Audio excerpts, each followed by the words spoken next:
خوف و ہراس کے افق پر بل کھاتی، چنگھاڑتی، دل پر دہشت طاری کرتی ایک خوفناک کہانی۔ کینگرو اور زیبرا سے مشابہہ، ایک ایسی مخلوق جس نے لوگوں کا جینا حرام کر رکھا تھا۔ وہ مخلوق کہاں سے آئی تھی؟ نوجوانوں نے اپنی بہادری سے اس مخلوق کو کیسے ختم کیا؟ آئیے دوستو، جانیے اس پراسرار کہانی میں۔ کہانی چوملنگما۔ قازقستان ایک وسطی ایشیائی ملک اور سابق سوویت جمہوریہ، مغرب میں بحیرہ کیسپیئن سے چین اور روس کے ساتھ اپنی مشرقی سرحد پر الٹائی پہاڑوں تک پھیلا ہوا ہے۔ کوہ اورال مغربی روس کا ایک پہاڑی سلسلہ ہے۔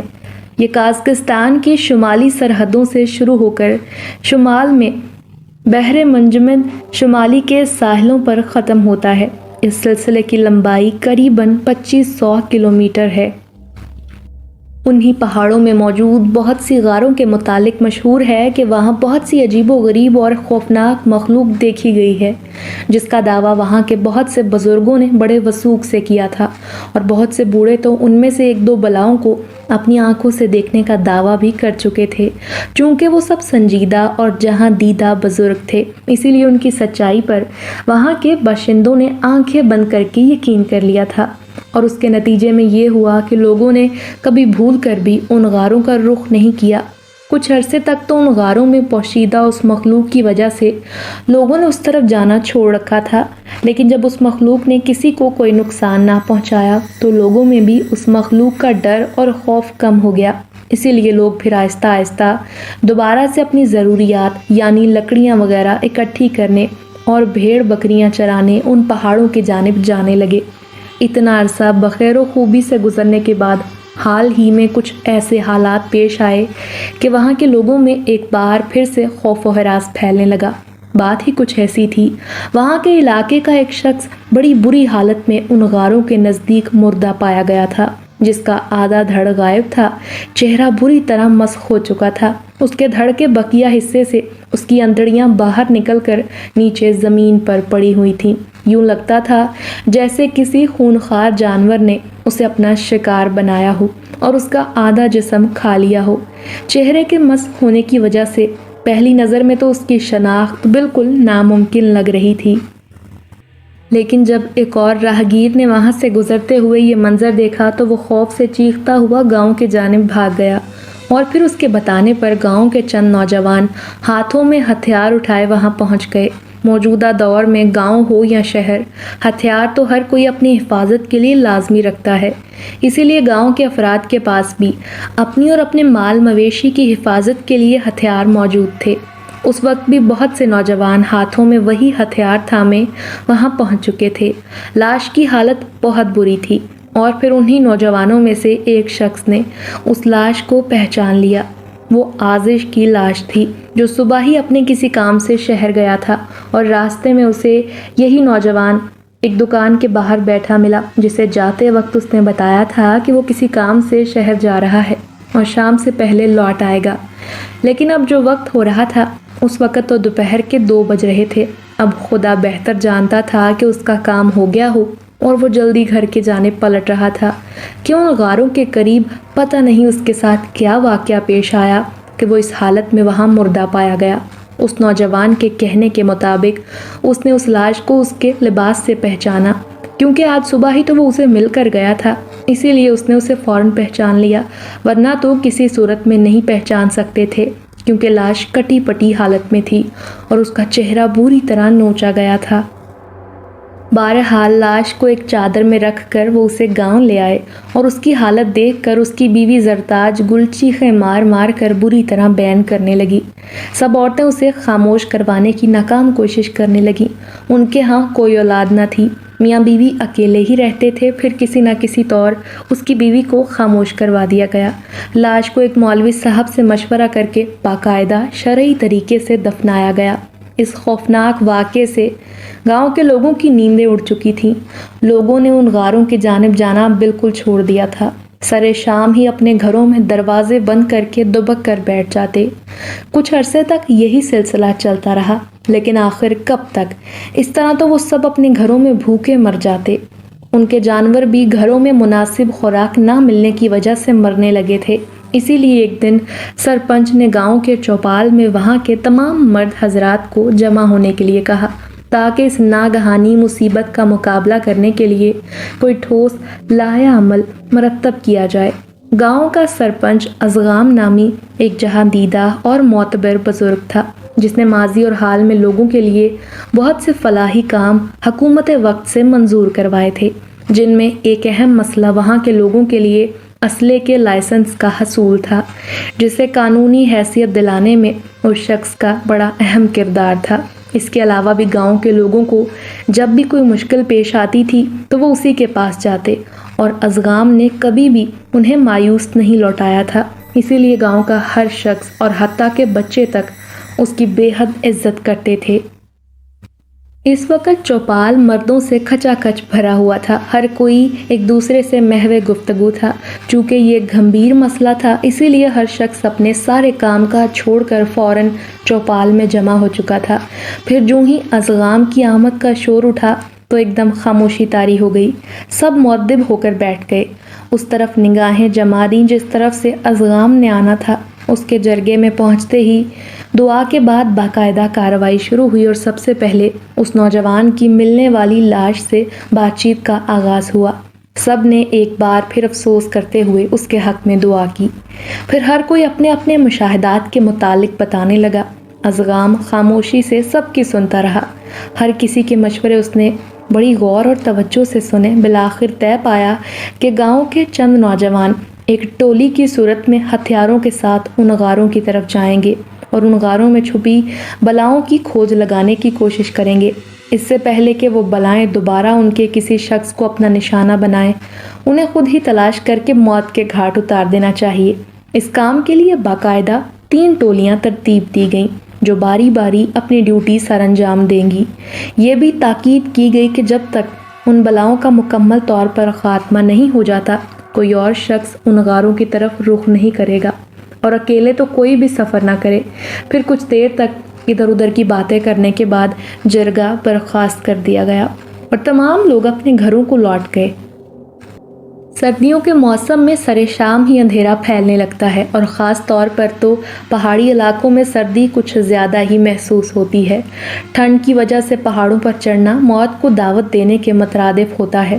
آسمان پر بادل چھائے ہوئے تھے، چاند ستارے کہیں چھپے ہوئے تھے۔ ایسے میں ایک عجیب و غریب قسم کی مخلوق ایک غار سے نکل کر دھانے کے نزدیک ایک ہموار سطح پر لیٹی ہوئی تھی۔ ایک نظر دیکھنے پر تو اس کا حلیہ بلوچستان میں دیکھی گئی اسی طرح کی ایک مخلوق مم کی طرح کا تھا، لیکن اس کا آدھا دھڑ عورت کا اور نیچے کا بقیہ دھڑ شیر کی طرح کا ہوتا تھا۔ اس علاقے میں بھی ایسی مخلوق کو بہت سے افراد نے دیکھنے کا دعویٰ کیا تھا، لیکن اس مخلوق کے جسامت اور حلیہ اس سے قدرے ملتا جلتا تھا، مگر اس کا آدھا چہرہ بکرے کی طرح اور بقیہ آدھا انسانی تھا، اور اس کے جسم پر زیبرے کی طرح سفید اور سیاہ پٹیاں بنی ہوئی تھیں۔ یہ بڑی عجیب اور بھیانک مخلوق تھی۔ اب پتہ نہیں یہ اللہ تعالیٰ کی طرف سے پیدا کی گئی مخلوقات میں سے ایک تھی یا پھر اس کی جانب سے کوئی عذاب کی قسم تھی۔ اس کو ایک نظر دیکھ کر جسم کے رونگٹے کھڑے ہونے لگتے۔ اگر اسے پکڑ کر کسی غیر مسلم میں لے جایا جاتا تو لازمی طور پر وہاں کے آدھے لوگ خوف خدا سے مسلمان ہو جاتے۔ وہ مخلوق بڑے سکون سے ٹھنڈے پتھروں پر لیٹی اپنے کینگرو جیسے پنجوں کو چاٹنے میں مصروف تھی۔ اس کی لمبی اور چوڑی زبان لپ لپ کر کے اس کے پنجوں پر لگا تازہ خون چاٹ رہی تھی۔ اس بھیانک خاموشی میں اس کی زبان سے نکلنے والی آوازیں بڑی پراسرار لگ رہی تھیں۔ اسے اس حالت میں اگر کوئی انسان دیکھ لیتا تو شاید دہشت سے ہی مر جاتا۔ آسمان پر چھائے گہرے بادل، چاند اور ستارے مفقود، چاروں طرف پھیلا ہوا ایک گھمبیر سناٹا۔ خوفناک اور دہشتناک ماحول میں اس طرح کی غیر انسانی مخلوق ایک اچھے بھلے انسان کو ہارٹ اٹیک کرانے کے لیے کافی تھی۔ اچھی طرح پنجے چاٹنے کے بعد وہ یکدم اٹھ بیٹھی۔ اف خدایا! اس کی ترچھی آنکھیں اور ان آنکھوں میں موجود پتلیوں کے درمیان عمودی لائن نے اسے مزید بھیانک بنا دیا تھا۔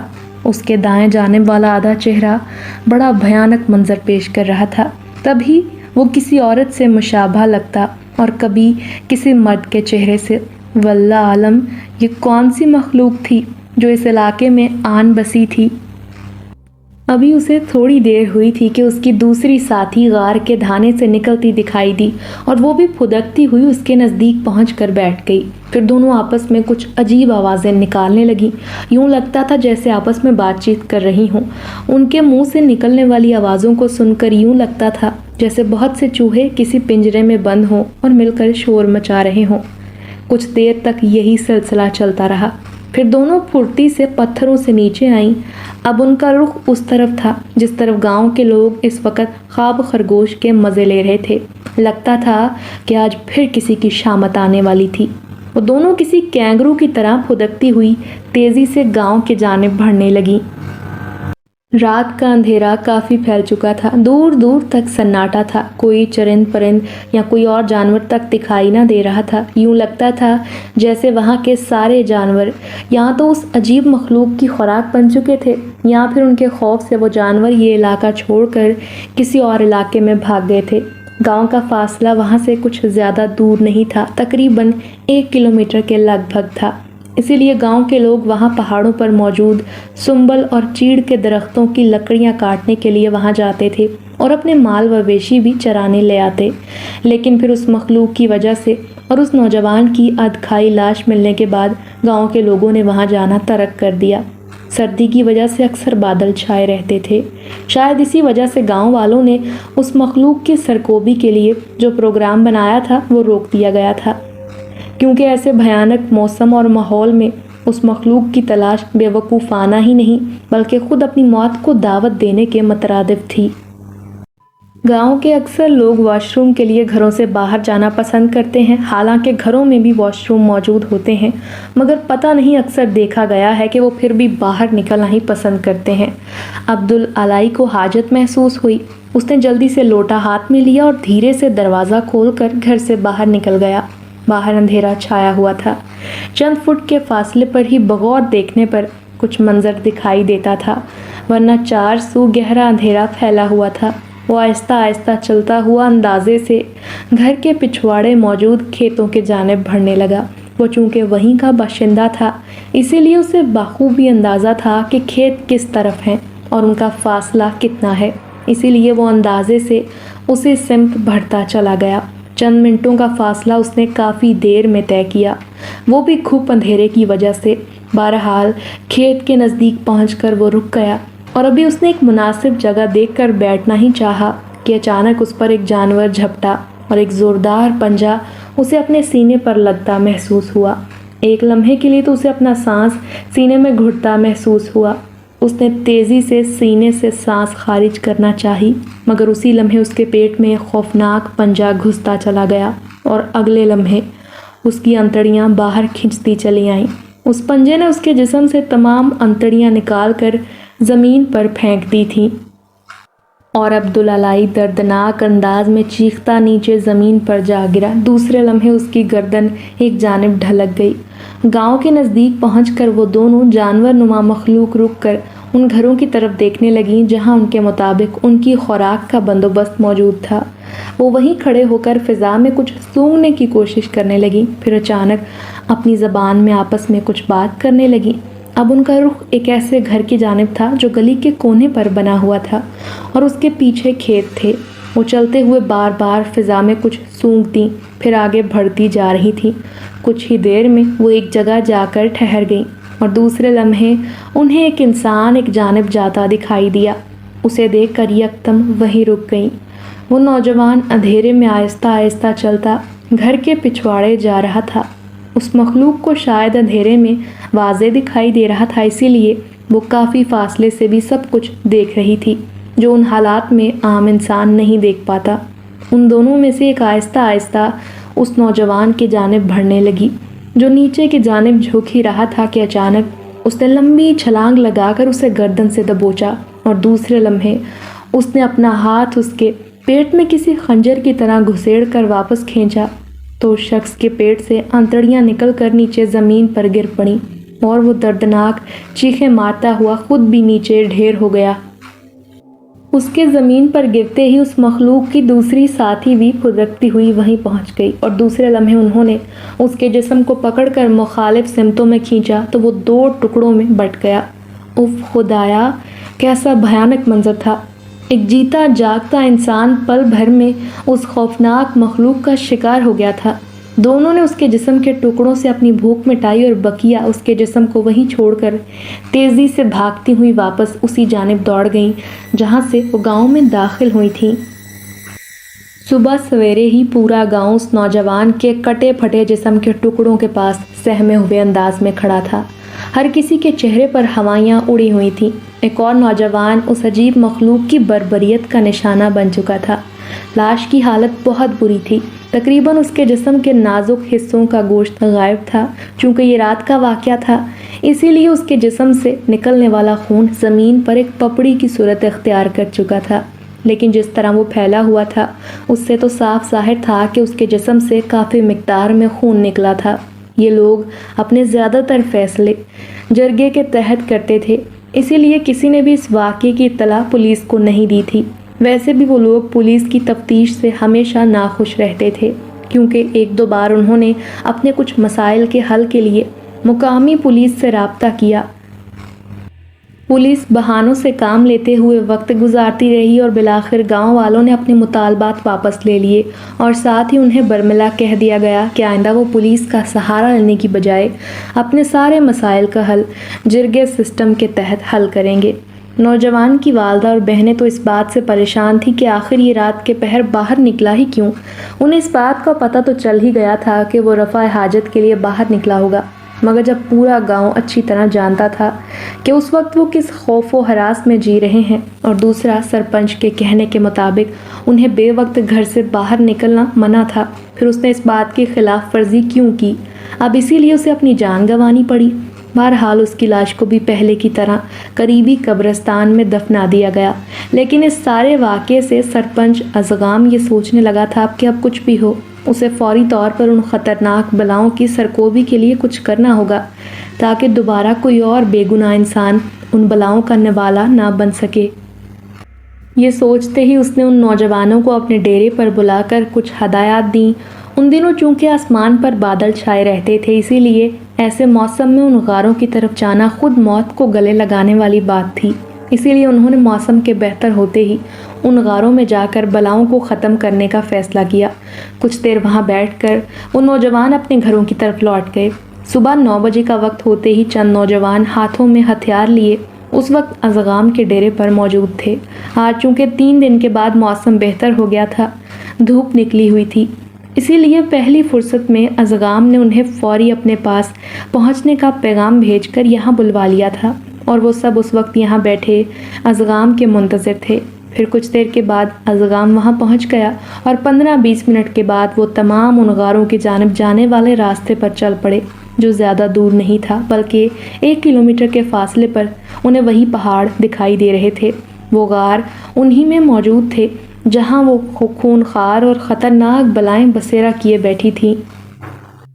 یہ 7 نوجوانوں پر مشتمل ایک ٹولی تھی اور پنچایت کے فیصلے کے مطابق انہیں پہلے جا کر ان بلاؤں کو تلاش کرنا تھا، اور پھر اسی طرح 2 اور ٹولیاں ترتیب دی جا چکی تھیں جو باری باری اپنی ذمہ داریاں نبھانے کے لیے تیار تھیں۔ سمجھ نہیں آتی کہ اتنے کم فاصلے پر یہ پہاڑ ہیں اور ان میں موجود غاروں میں یہ خوفناک مخلوق رہ رہی ہے، تو پھر کبھی اس سے پہلے ایسا کوئی واقعہ نہ تو سننے میں آیا نہ دیکھنے میں۔ ساتھ چلتے ایک چھوٹے قد کے لڑکے نے اپنے آگے چلنے والے نوجوان کو مخاطب کرتے ہوئے کہا، یار مجھے لگتا ہے کہ یہ مخلوق حال ہی میں ان غاروں میں کہیں سے آئی ہوگی، جیسے عمومی طور پر چرند پرند موسموں کی تبدیلی کے مطابق ایک علاقے سے دوسرے علاقے میں ہجرت کر جاتے ہیں اور پھر کچھ عرصے کے بعد واپس اپنے مسکن کو لوٹ جاتے ہیں۔ اسی طرح مجھے تو یہی لگتا ہے کہ یہ مخلوق کسی اور علاقے سے کسی وجہ سے یہاں آئی ہے اور اس نے ان غاروں میں اپنا ٹھکانہ بنا لیا ہے۔ اس کے آگے چلتے نوجوان نے پیچھے مڑے بغیر اس کی بات کا جواب دیتے ہوئے کہا، واقعی ایسا ہی ہوگا، ورنہ تو یہ اپنی خوراک کے لیے کسی نہ کسی کو کبھی نہ کبھی تو دکھائی دے جاتی۔ ظاہر ہے کوئی جاندار بغیر خوراک کے تو نہیں رہ سکتا۔ اپنی خوراک کے لیے اسے اپنے مسکن سے باہر تو نکلنا ہی پڑتا ہوگا۔ اسی نوجوان نے اس کی بات کی تائید کی۔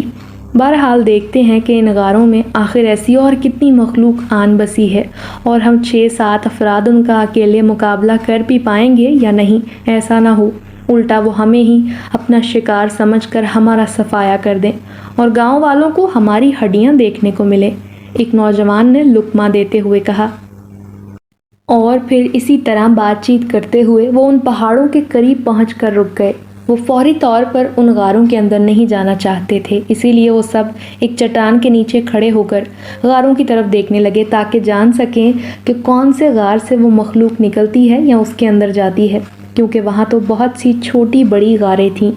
اب وہ ہر کسی کے اندر جا کر نہیں دیکھ سکتے تھے، اسی لیے چھپ کر وہیں بیٹھ گئے۔ ویسے بھی ان کے پاس پورا دن تھا، ہر طرف دھوپ پھیلی ہوئی تھی، اسی لیے وہ بے فکر ہو کر وہیں ڈیرا جمائے بیٹھے رہے۔ انتظار کی اذیت کس قدر کوفت زدہ ہوتی ہے یہ آج انہیں بخوبی معلوم ہو رہا تھا۔ پھر اللہ اللہ کر کے ایک غار کے اندر سے وہی مخلوق باہر نکلتی دکھائی دی، اور اس کا حلیہ دیکھ کر وہ سب بے ہوش ہوتے ہوتے بچے۔ ظاہر ہے اس کا خوفناک حلیہ اچھے بھلے آدمی کو حواس باختہ کر دینے کے لیے کافی تھا۔ اس مخلوق کا آدھا چہرہ بکرے جیسا اور آدھا انسانی تھا، اور جسم پر زیبرے کی طرح سفید اور سیاہ لائنیں دور سے ہی صاف نظر آ رہی تھیں۔ وہ کسی کینگرو کی طرح پھدکتی ہوئی غار سے باہر نکل کر آس پاس دیکھ رہی تھی۔ خدا کی پناہ، یہ کیا چیز ہے؟ اتنی خوفناک اور بھیانک مخلوق تو اس سے پہلے ہم نے کبھی نہیں دیکھی۔ ان سب کے منہ سے یکدم یہی بات نکلی جیسے کسی نے ان سب کی آوازیں ریکارڈ کر کے کسی خودکار سسٹم کے تحت اکٹھی چلا دی ہوں۔ میرے خیال میں تو ہمیں رسک نہیں لینا چاہیے، کیونکہ ہمیں تو یہ بھی پتہ نہیں کہ ان غاروں میں اور کتنی اس جیسی مخلوق چھپی ہے۔ اسی لیے ہمیں فوراً واپس جا کر سرپنچ کو بتانا چاہیے اور مزید آدمیوں کو لے کر آنا چاہیے۔ سب سے آگے بیٹھے نوجوان نے سامنے دیکھتے ہوئے مشورہ دیا، اور پھر سب نے اس کی تائید کی اور چپ بیٹھے اسی مخلوق کو دیکھنے لگے، جو کچھ دیر باہر کھڑی ادھر ادھر دیکھنے کے بعد واپس غار میں چلی گئی۔ کچھ دیر تک اس کے دوبارہ باہر نکلنے کا انتظار کرنے کے بعد وہ تمام نوجوان خاموشی سے واپس گاؤں کے جانب بڑھنے لگے۔ وہ سب جلد از جلد سرپنچ کے پاس پہنچ کر اس خوفناک مخلوق کی حقیقت بتانا چاہتے تھے۔